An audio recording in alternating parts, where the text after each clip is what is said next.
Hello there, friends. It's Jimmy Maverick. Welcome to another edition of the Fantasy Maverick podcast. And today we are going to talk about tight ends that are on a contract year. Are they worth the pick? And what sort of strategy should you use with tight ends? So this is really more of an all-over thing regarding tight ends and what do you need to know about tight ends, especially when it comes to your draft, and which ones are the best, even if they're not in a contract year. So that's what we're going to talk about. Here we go right now. Listen up. It's time for the Fantasy Maverick podcast, starring the guy who's going to help you win that fantasy championship, Jimmy Maverick.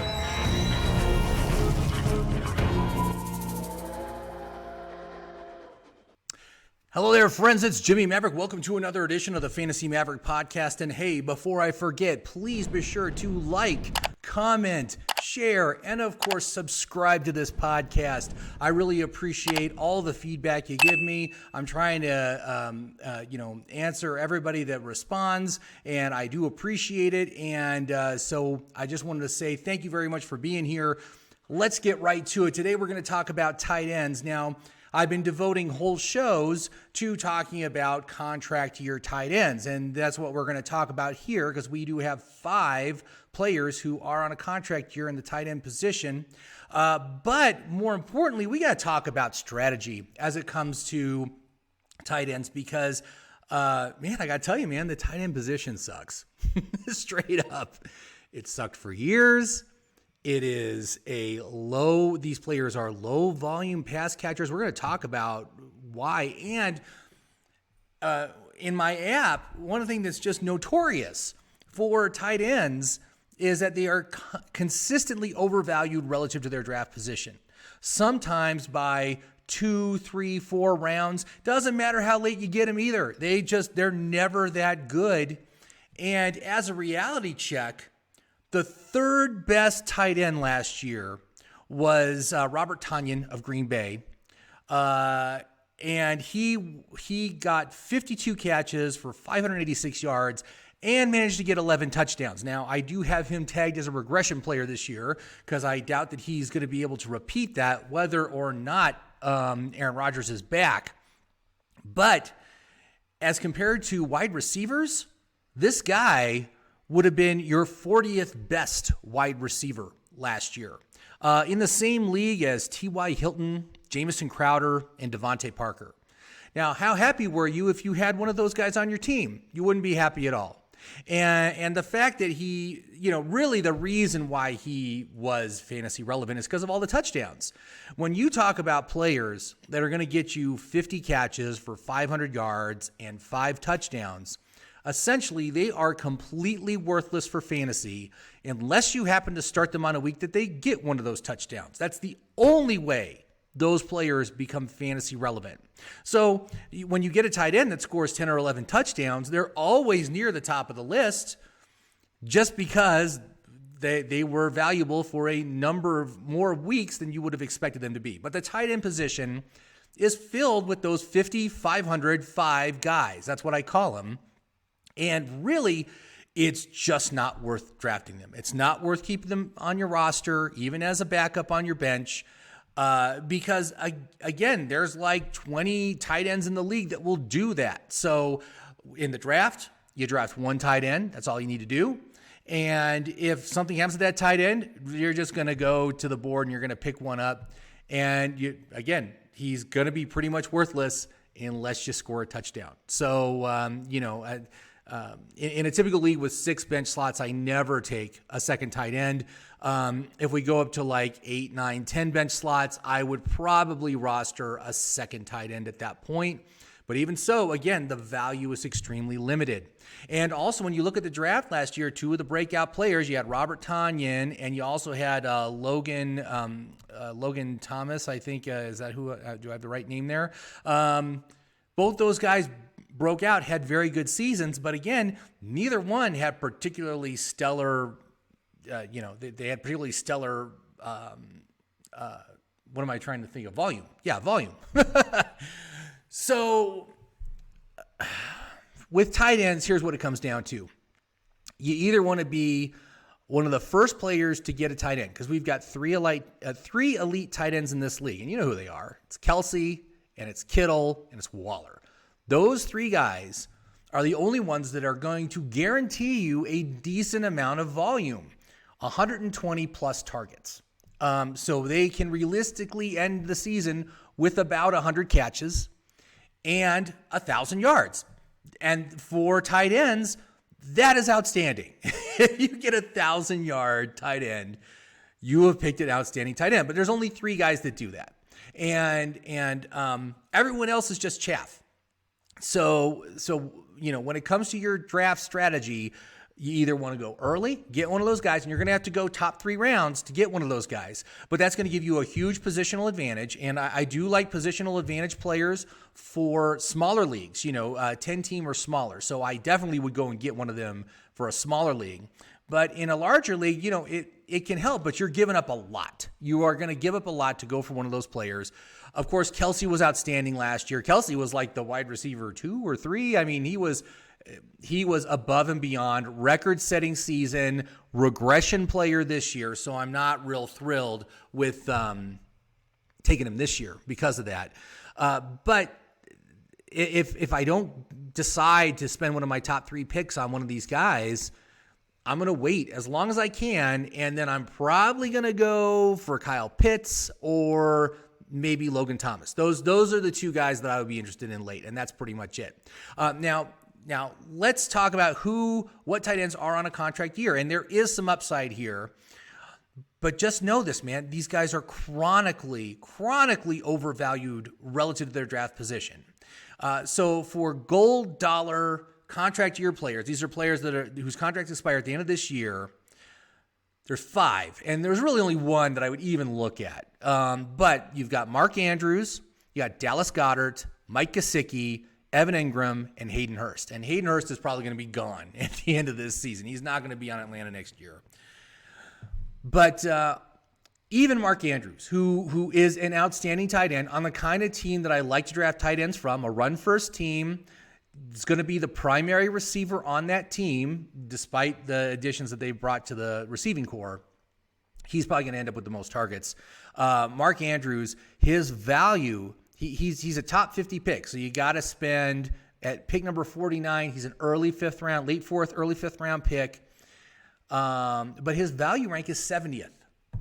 And again, why do I want to give up nearly 2 rounds of value just to take this guy? And you compare that against someone like Darren Waller, who's going basically around earlier at about the in the 3rd round is when he's going, 3rd round. And his value actually this season right now matches his draft position. He's actually worth the pick. He is not overvalued. You don't see that much.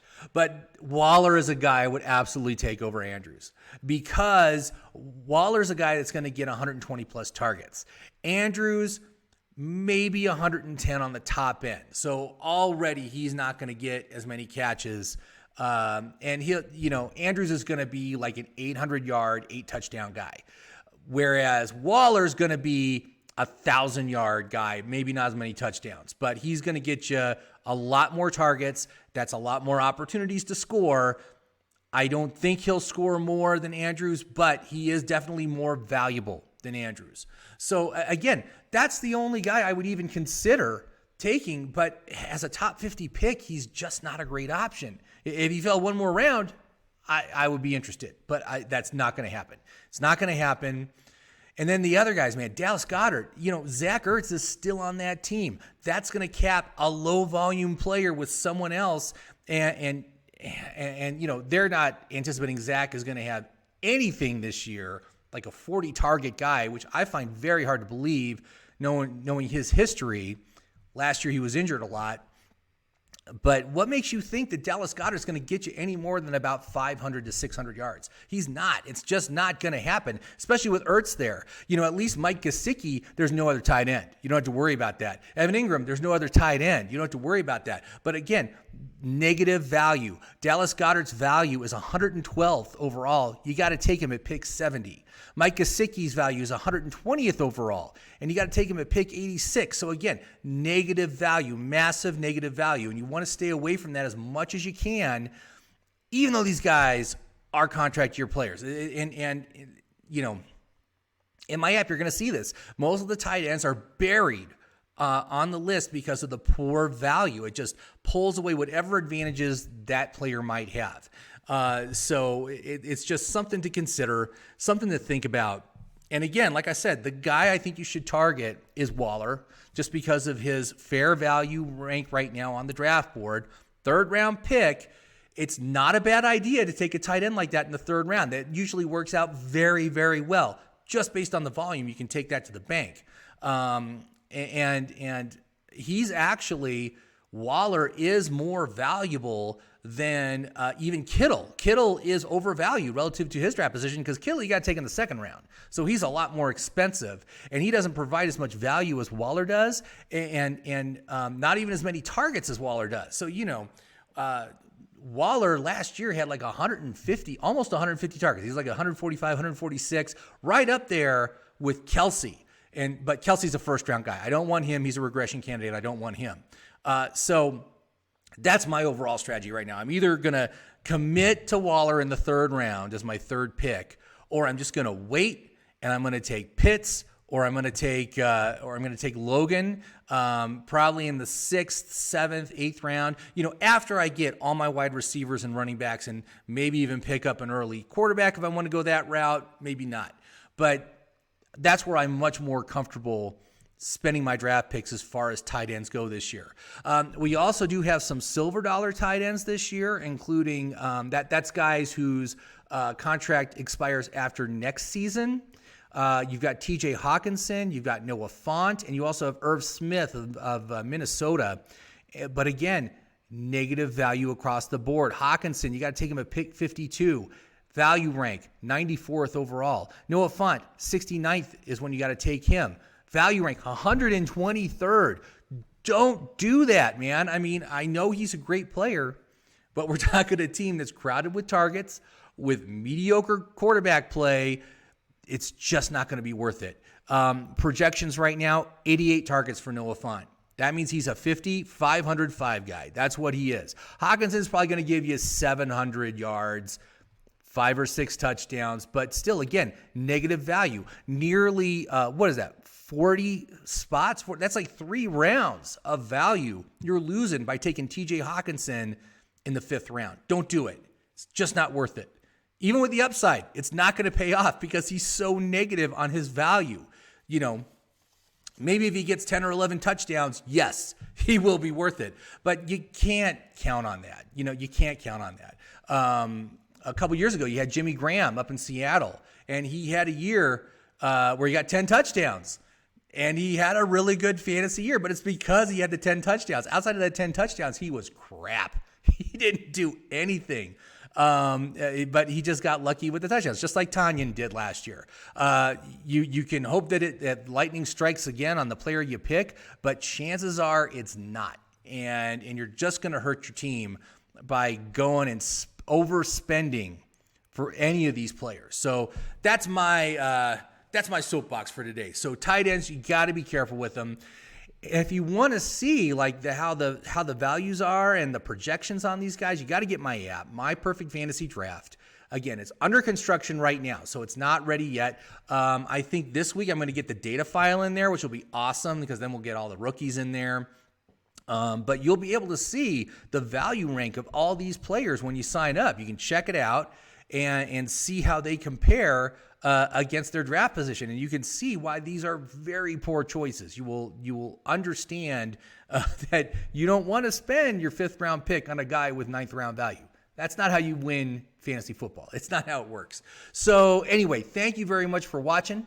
I do appreciate it. If you have any questions or comments about any tight ends, like who do you think is going to be the best tight end this year? For me, it's hard to say it's not going to be Kelce, but I think definitely Kittle or Waller definitely have the chance to be the number 1 tight end this year, especially if Kelce regresses, as I think he will, as he probably will. So anyway, thank you very much for watching. I do appreciate it. And I will talk to you again on Thursday. That's when we're going to have our next podcast. And I'm going to talk about on Thursday bounce back wide receivers that I really like. So these are guys that offer nice positive value, the exact opposite of what these tight ends offer is what these wide receivers offer. They're all offering positive value relative to their draft position. So they're guys that I very much am interested in. So thank you very much for watching once again. I do appreciate it. Have yourself a great week, and I will talk to you soon.